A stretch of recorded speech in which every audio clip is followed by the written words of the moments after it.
I've had the pleasure of knowing Pete McCall for 2 years now, and he's one of the finest, most upstanding young men I've had the pleasure of talking with on an ongoing basis.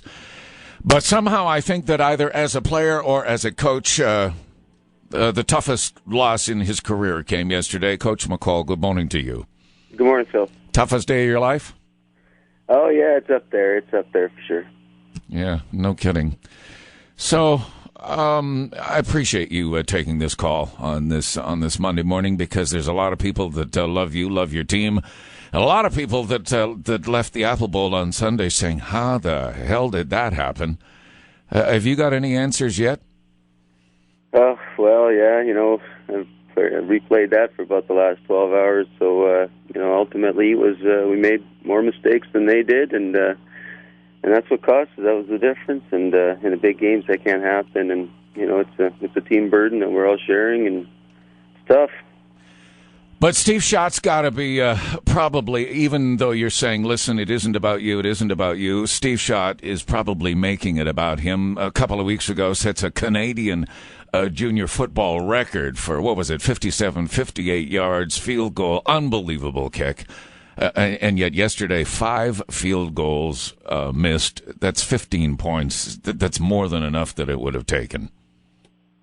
Yeah, we definitely left some points on the field yesterday, and I don't like playing the blame game too much. It was unfortunate that that's the way it worked out. He won games for us earlier in the year there too, and that's life of a kicker, I guess. It happens every week and every level, where it comes down to a field goal at the end, and about 2 feet wide from 48 yards out. I mean, that's a hell of a kick for even a professional kicker to make in the last moments of a game, and that's tough. And a kid like Steven just gets stronger from that. Great athletes, time and time again, the game's in their hands, and that's Michael Jordan lost more games probably than anybody on last point shots, and that's just the way she rolls. And Steven's a great athlete, and he'll come back from it. But it should never, and I'm sure you'd agree, it should just never have come down to that final kick, given the way that your team was playing. Even with some of the rough breaks they took, it should never have come down to the last play final kick off of one guy's toe.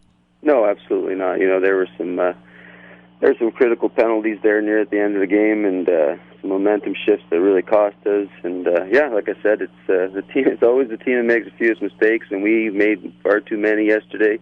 I think everybody there would agree that we were the better team, and ultimately, I guess we beat ourselves, and it's a tough pill to swallow. And the old Cajun coach said we live to play another day, and that's the way we're going to approach this. 7:26 in the morning, the early edition at AM 1150, and Okanagan Sun head coach Pete McCall taking a couple of moments at the breakfast table, spend a few moments with us. You've got some guys that are going to be leaving, not the way that they wanted to go out the door. Who leaves? Whose season and junior career ends? Well, we lost about half dozen of our stars there in Matt Sherwater, all-Canadian receiver. He's gone, and Jesse Warwa, who's likely to be an all-Canadian this year. He's gone too. And then there's about 4 or 5 other guys that we'll lose. But it's part of the game. There's always turnover, and new faces show up, and new guys step up into roles, and you got to understand, I'm still in the processing mode here, Phil, and I'm not looking at roster sheets or anything, but it's definitely it's a reality. Every year you lose guys, and we just hope that we'll be able to retain the guys that are able to come back. I know that we'll all be hurting for this and wanting to get some redemption and play for this organization again. So hopefully we'll retain everybody that we can, and again, I think we proved what kind of organization this is. Everybody saw that across the country, and that'll hopefully help us with our recruiting this year, bringing in new players and keeping players around that are local. And that's we'll get to work at that. I'll be at Friday Night Lights here this weekend watching KSS and Bushry, trying to find the next bunch to fill the shoes with guys like Matt and Jesse. And I guess that's where it comes down to, doesn't it? It is about that recruiting process. It would have been a whole lot easier to recruit players and hopefuls into the BC champions. But again, I think that the record of this team speaks for itself. Certainly, you know what? I have to just sort of lighten it up here a little bit. Yep. Angelo Mosca fell in love with you guys as he came in here to speak at the banquet. He was so impressed with this organization.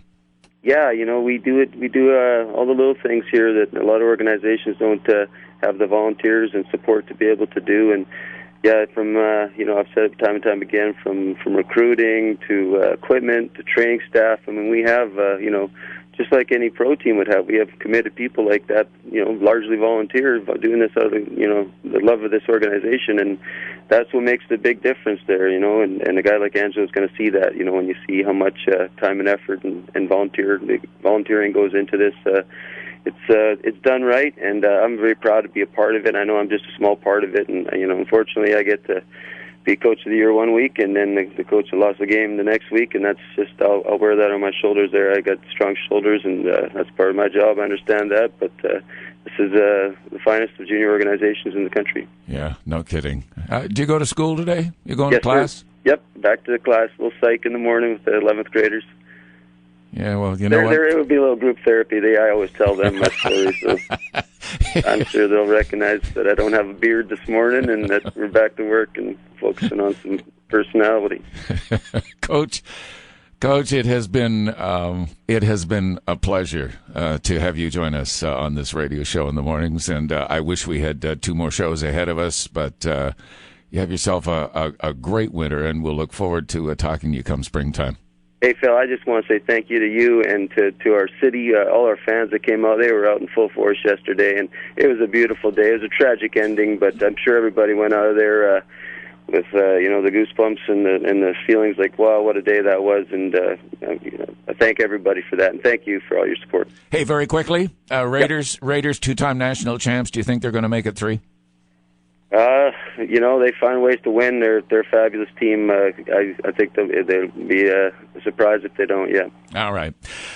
Pete McCall goes to work today. As he said, a little amateur psych probably going on in his psychology class, and maybe his class will be saying, "Coach, what can we do for you?" Great young man.